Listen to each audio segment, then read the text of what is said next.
is there an Instagram screenshot story notification? So let's find out. So to do that, first you have to open up your Instagram application, and here after opening your Instagram, you can simply go to any one of the stories,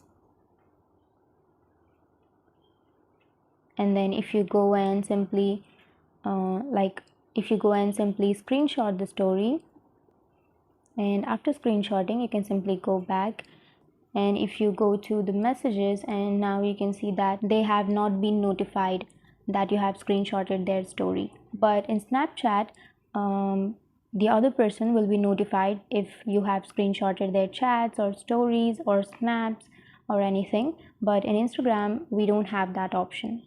So that's it, the answer is no. So the other person won't be notified if you have screenshotted that story.